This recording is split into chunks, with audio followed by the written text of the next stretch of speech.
What's up, y'all? It's Cecil West, Beyond the Harmony, beyondtheharmony.com, back again with the one and only. Well, it's the Johnny Pawnee. It's Mr. Johnny Pawnee.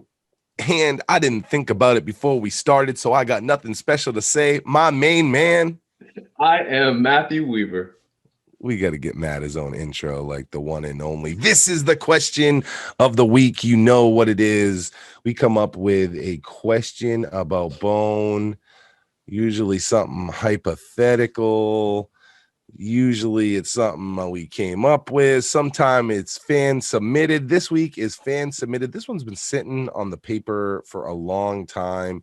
It's kind of like one of those ones that if you had a receipt and it's been sitting in your wallet for a long time and it's kind of smudged and smeared and you can't really read it. And we just digging through and we saw this and I was like, we should get this one off the list. Fan submitted. It's kind of an odd one to me, but guys, I gotta know, do you think Krayzie Bone took too much creative control over the art of war? I don't, but I know after I saw that question, I thought, that's a strange one. And then I was watching I don't even know if it was a Bone video, but somebody said that when they heard the art of war, and these were like famous industry people, like producers, maybe it was even, I'm not sure where I saw it. But somebody said, yeah, the art of war felt like it was Krayzie Bone featuring Bone Thugs-n-Harmony. And once I heard that, I was like, wow, that's kind of interesting. But to be honest, like by the time Thug Mentality came out, I was like, yes, finally, Krayzie gets full creative control. It's all Krayzie Bone. And it was a different era back then. I was just fiending for Krayzie Bone. So when I got Art of War and it was like, was it 4 solo tracks by Krayzie? I was like, hey, this is great. I have no problem with that. I don't really feel, I never thought of Art of War being a Krayzie Bone album until we got that question and then seeing that particular interview. So it never even crossed my mind. I always thought Art of War was a Bone Thugs-n-Harmony album where each member had their own solo track because he chose to bring Majesty on it. So yeah, I mean, even Wishbone had a solo track on Art of War. So to call Art of War too much creative control for Krayzie. Oh, and also one of our interviews that we did, I think it might have been Sin or somebody said that Krayzie was just the first one to the studio and the last one to leave. So I'm a workaholic and I feel like, hey man, if you're going to put in that work and you're willing to be there at the crack of dawn and there at the end of the night, you deserve to have the most impact on the album if everybody else is more interested in partying and chilling and not staying focused on working. So Krayzie put in the most work. And if he seemed to have the most presence on Art of War, I think he earned it by putting in the hard work. Matt Weaver, Krayzie Bone, did he have too much creative control over the third album, The Art of War? Is it too much creative control? It's the control word that's getting to me. I think that when you read about like how Enter the 36 Chambers or Forever was made, they were competing against each other. And if it was doo-doo, it didn't make it on. So with that many guys in the room, and there's so many features on that album, I think that they selected from the best of the best. Don made the point already that I was going to say that if he's working like he's possessed, and he just also so happens to be the most artistic, I think, musically gifted out of the 5, that those two combined, if your brother is just going, is writing and producing and creating or just making art or work like he is gone off the deep end, you're not going to slow him down. You're not going to stop him. You're not going to say, take a break. You're going to say, can I bring you some water? And so why would you mess with a formula that works and why would you mess with magic? So I think he was there the most. Yeah, I think that we're all going to be on the same page on this one. It sounds like for similar reasons. For me, I'm like, what the fuck is creative control? Did Krayzie Bone just take control of the project, or is Krayzie the go-to guy for a chorus? When they're sitting there and they're hashing it out, like it seems like Krayzie Bone just naturally is the guy that probably comes up with most of the hooks. not because he's taking control and he's like, oh, sorry, Wish, that hook was pretty good, but mine is better. I don't think Wishbone probably came up with a hook. I think that Krayzie probably does it. Sounds like the guy took control, but I think what it is that he's the Nate Dogg of the fucking group. He comes up with most of it. You know, you said it, John, about I think you are right that it was Sin talking about how he was just in the studio all the time. We've heard a lot of people, you know, say that. I don't think it's far off to say that some of those songs may have even been Krayzie Bone songs that were already maybe being worked on, that he would just, you know, took, and they put Bone on it. You know, who really knows? But I think that you listen to that record, it does have a certain tone. It does feel, I would say, like it's obvious that it's Krayzie Bone heavy.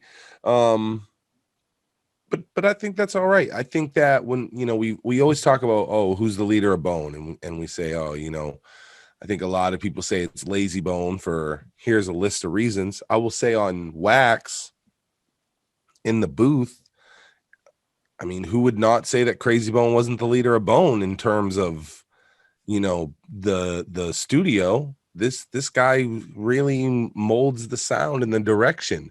So I think that it seems like that because we had two discs of it. If we broke that down to one disc, it may not seem as Krayzie Bone geared. We had those interludes that were just Krayzie Bone. Maybe if they would have had one that was Busy Bone doing that shit, it wouldn't appear that way. But I don't see a problem with it. I think that it's a great album. I think it's their best album. You guys have heard me repeatedly defend it, and you know, you've also heard me say how Thug Mentality was actually the beginning of a major change in Bone Thugs and Harmony music. So it's like I don't attribute the Art of War success to it being Krayzie Bone controlled. The other thing is that Ruthless themselves made a lot of changes to those songs.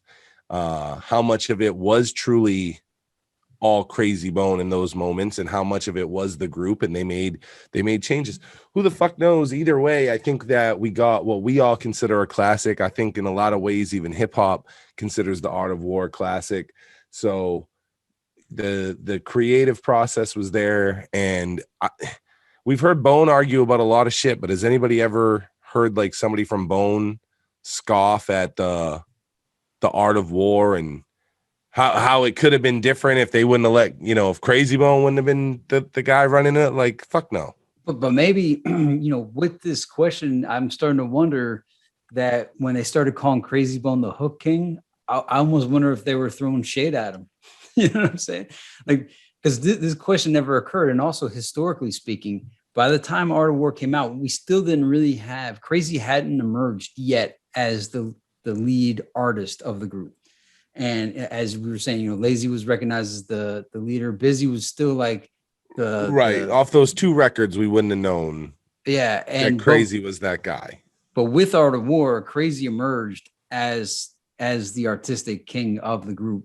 So I mean, you know, you want somebody to step up, I guess, and perhaps, you know, maybe everybody else kind of felt like, hey man, what's up with Krayzie taking the reins on this? You know, I thought this was Bone Thugs and Harmony, not Krayzie Bone featuring Bone.